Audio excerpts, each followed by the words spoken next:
So in this video, I'm going to talk about why you don't need the highest tier of an item. Well, what do I mean by tiers? Well, we all know that with most things, there are levels to them. One thing that comes to mind are cars. You know, you have the baseline model, then you have the next trim up, and then you have the fully loaded ones. The baseline models usually have the least amount of features for the lowest cost. Then you get a moderate amount of features for a middle of the road price. And then the fully loaded model comes with the highest price. It's usually just some Alcantara and some bigger rims for 30% more of the price. I mean, you know how it works. I don't have to explain it. So it's basically public knowledge at this point that I'm in the market for a one wheel. And me being who I am, I was looking for the one that goes faster, it has a longer range. But then, one day I was thinking to myself, why am I looking at the more expensive one if everywhere I'm going and every distance that I'm using it for is close by? So I went onto an imperial to metric calculator because the whole world is basically on the metric system, except for a few countries, but that's a whole nother conversation for another video. And I started calculating. I said calculating.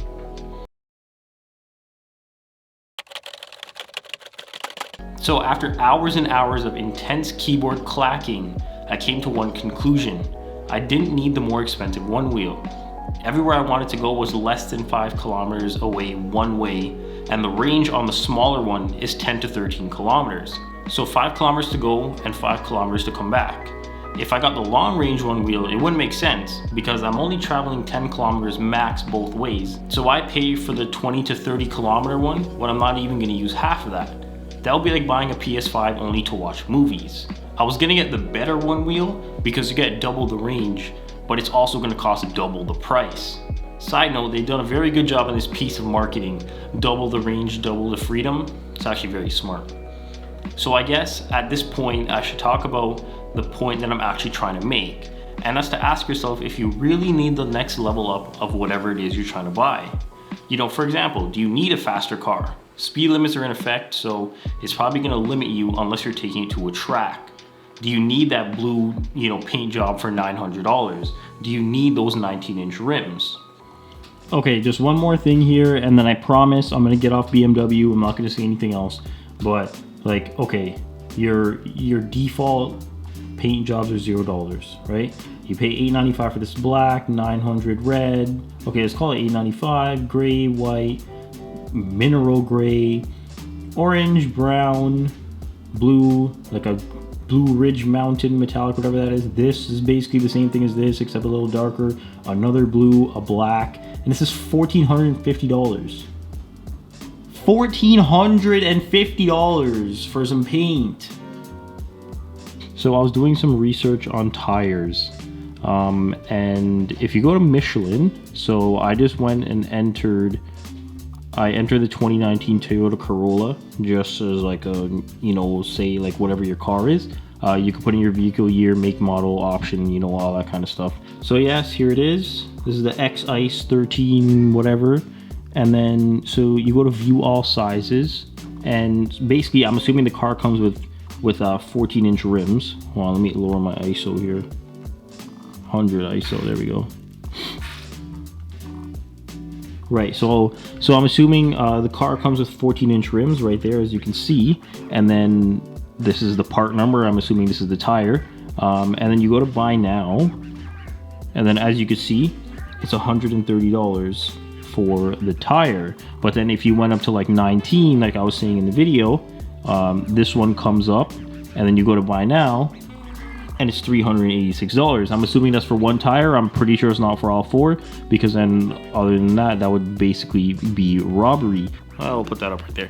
So, that's just something to I guess think about when you're buying tires or when you're buying rims, basically. Do you want to have the regular 14-inch rim or 15-inch or whatever it is? Or do you want to go up to 19? Do you want to go up to 22s?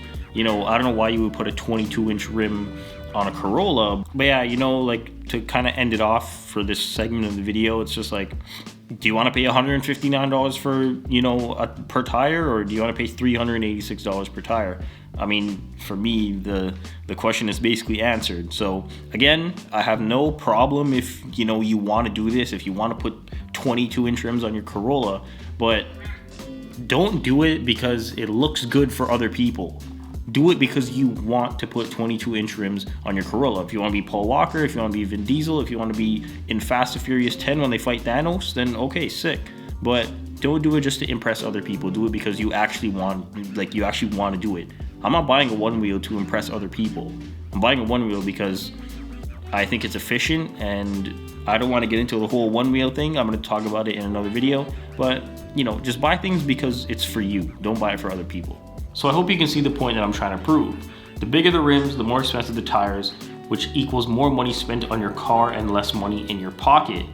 Another thing I want to talk about are the tiers or levels of iPhones. You have the iPhone SE that just came out, which has the internals of the iPhone 11, which is nothing to laugh at. I'm actually still using an iPhone 8 Plus, and I plan on using it until it doesn't work anymore.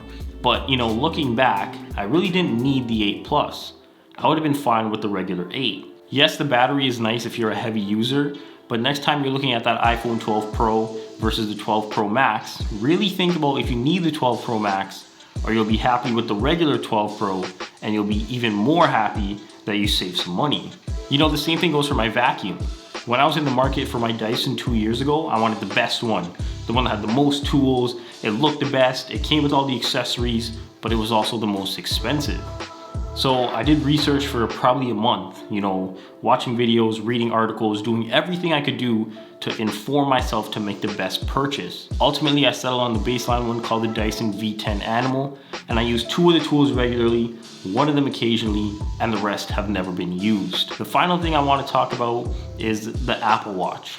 So I have a Series 6 Apple Watch that I was very excited to get. But after giving it some thought and seeing that you could do the same thing that I was doing on the SE probably would have been a better buy, because all I would have been missing was the blood oxygen monitoring, the ECG, the always on display, and a couple other differences that aren't really that important in hindsight. But then, as everybody says, hindsight is always 20/20. So before I end the video, I just want to say that getting the higher trim or bigger rims or bigger phone or whatever it is isn't a problem if you're going to use it. But don't get it to look better or to seem flashier or to feed your ego. Buy things because you enjoy them, not to show off that you're succeeding in life and you're better than everyone. So that's everything. I tried looking up videos on this topic, but I don't really know what to word it because I haven't heard anyone talk about it before. I don't even know what I'm gonna call this video. I can't put it about upgrading your phone because then people will actually think that I'm talking about actually upgrading, but then I can't say like tiers or levels because then people might not know what I'm talking about and then nobody will watch the videos. So then in turn, I'm making these videos for nothing. And I don't know, making videos is hard. Send help. Thanks for watching.